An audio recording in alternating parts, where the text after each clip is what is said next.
Hello, you wonderful people, and welcome to another episode of Not Too Comic Book. This being a show where I talk about TV shows that are adaptations of comic books. For today's episode, I'm going to talk about Yakuza Fiancé Season 1, Episode 3. A lot of really interesting things went down in this episode, so let's break it down.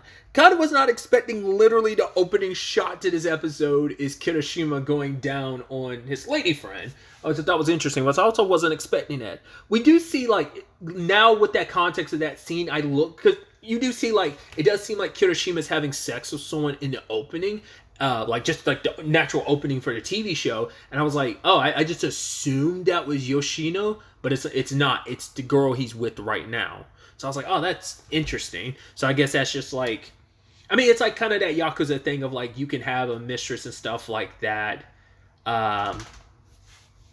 And just the whole element of, you have your main person, but you also have your, for lack of a better term, side piece, your mistresses really. And he's talking comfortably about oh yeah, let me show you a picture of Yoshino, oh, I'm so in love with her. She always looks at me so angry, and the woman's maybe she hates you or whatever, and he's no, I don't think she does, but she just looks angry all the time. And so I don't know what that relationship is. I don't know what their history is, but I was kind of surprised by that, because like I said, I would have just thought all his dedication would have been to Yoshino, but it's like I said, it's kind of just an accepted thing, because even later on, Yoshino calls him out for being yo, I know you were with a woman because you have lipstick or something on, a mark on the back of your neck. He's what? She's gotcha. I'm able to pick up on this stuff, so I knew ahead of time, but that was just confirmation I needed. But for her, it's normally someone cheating or whatever, you'd kill them over it, but she's I'm not gonna do that because you're not someone I love, though, so I don't have to worry about that. I don't like you. So if you were someone I actually liked, sure, we'd be having a problem there, but I don't. You might love me, but I don't feel the same way. It's not reciprocated. Because she talked a little bit about her grandfather. She's if Renji had children with every one of his lovers, she's my family tree be a little complicated. So she's only forgiving in the whole cheating thing because she's well, you're kind of courting me and we're supposed to get married, but it's just all a farce to her because she's right. And she even says later on, and the whole point she had come up with, with her grandfather, get close to him, kind of break his heart after a year and bounce and go back to Osaka. But either way, apparently he was sneaking into her room all the time to stare at her face. And I love that she got so paranoid about it. She's I'm dreaming about it. And she's oh, it's kind of weird and crazy. But then she's wait, this stuff is so eccentric. Why am I acting like it's so normal? Why is it now not phasing me at all? So she decides right, he might be trying to kill me. So she sleeps with a knife, but he's braiding her hair. And she's what are you trying to do? So he's right, you're always looking at me a very angry face, so I wanted to see your face non-angry, and the only, you can't be angry while you're sleeping, so for him, he felt that was the only way he was ever going to see her face like that.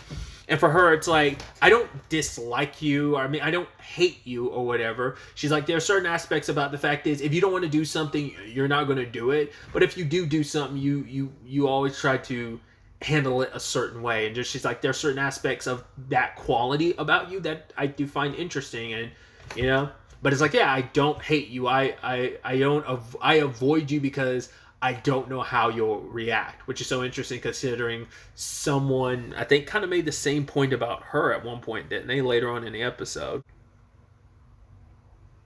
But that line from Kirishima of oh my god, I can't wait. He's I love you too, when he's holding her like that, and it's kind of got her bent backwards like that, and being oh, I'll make sure that you'll want to kill me when I cheat on you. It's that way I'll become that person you actually do have feelings for, that when I do cheat on you, you are going to want to kill me. But that's her biggest thing of Kirishima is so he wears a mask all the time that she never sees his real face, so she never knows what his true intentions are. It's how can you even really get to know someone without being fearful of them when you don't even know them at all? And it's no matter how much time they've spent together, yeah, she's picked up some stuff here and there, but for the most part, it's I don't know enough about you. I haven't even seen your real face. You hide behind that fake smile.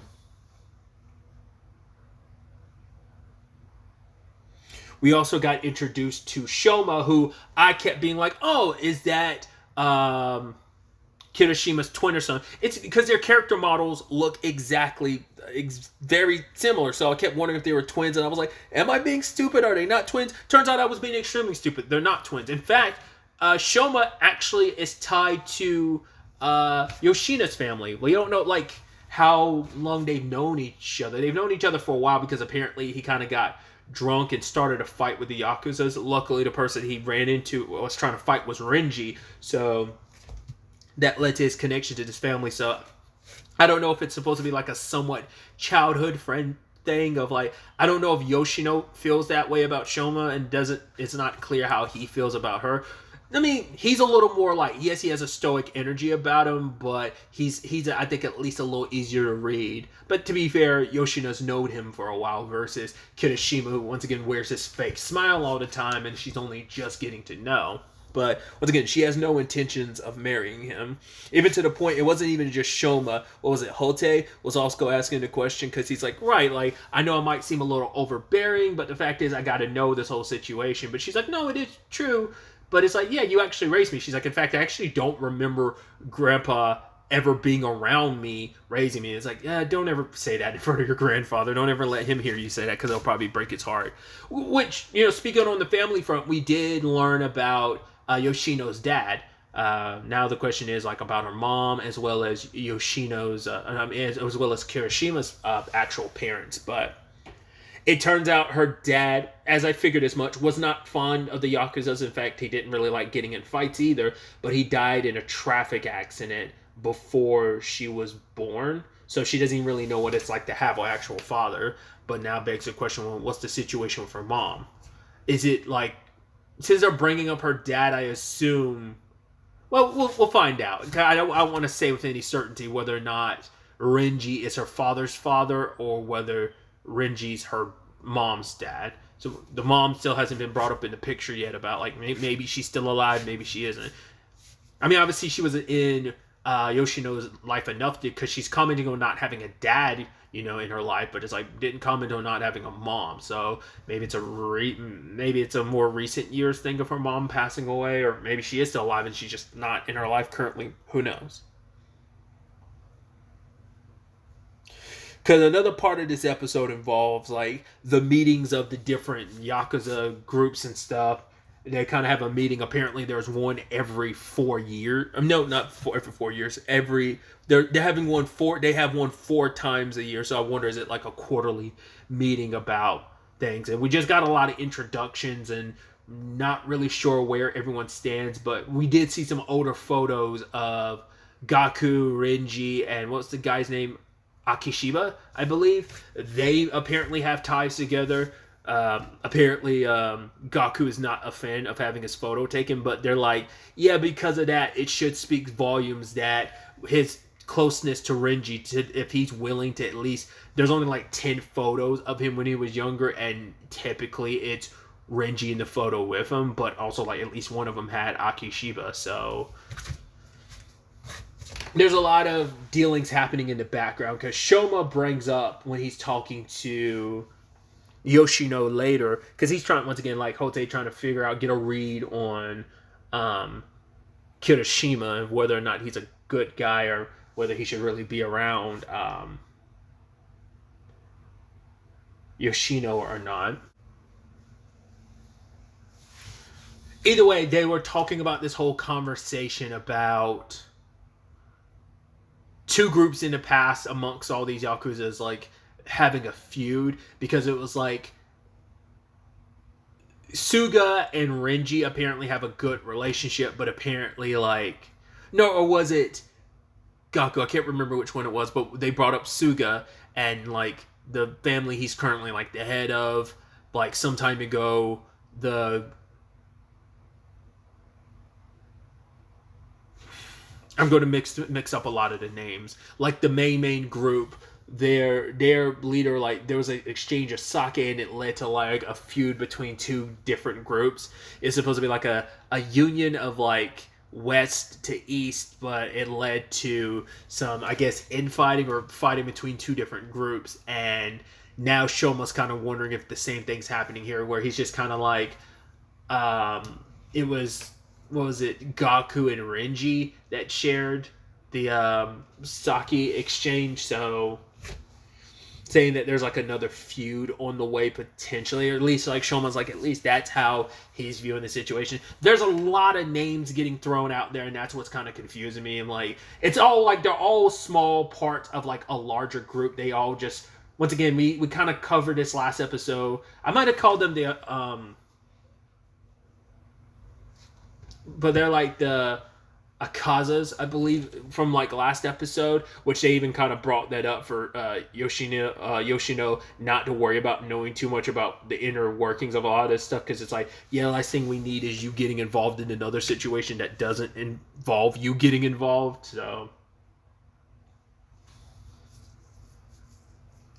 we also had that home dude with like kind of the dreads. I believe he has dreads.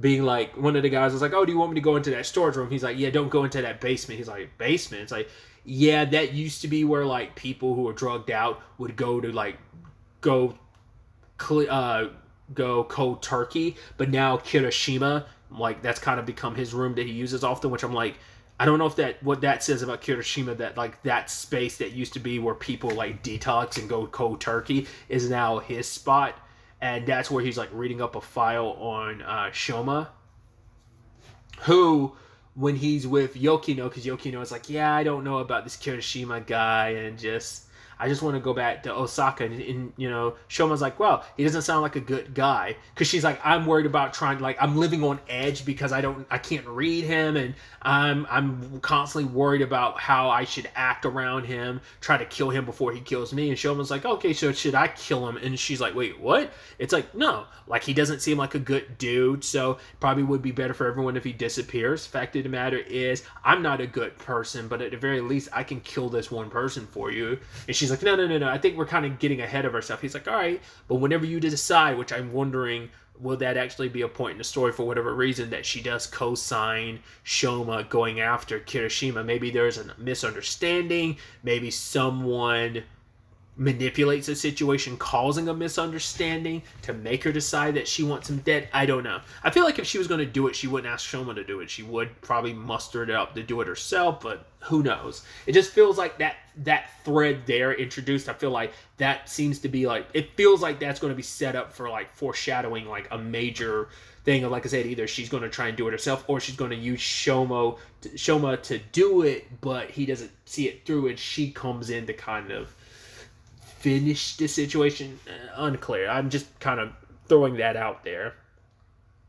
But the episode ends with our two people meeting. So what that confrontation is going to look like, it's going to be interesting what they can infer from each other. Because Shoma doesn't really know anything about Kirishima, but apparently Kirishima has a file on you. Maybe just his family in general has like a file on so many different people connected to the Yakuza. Like, not unless that's something he does. Like, that might not be like something from the like Miyamas, like that might not be theirs. That might specifically be Kirishima's like research. Like, he handles that on his own. Like, that's his personal collection, because that is his room after all. But who knows? So a lot of interesting developments. It's gonna be interesting to see. It's quite the complex, interesting romance.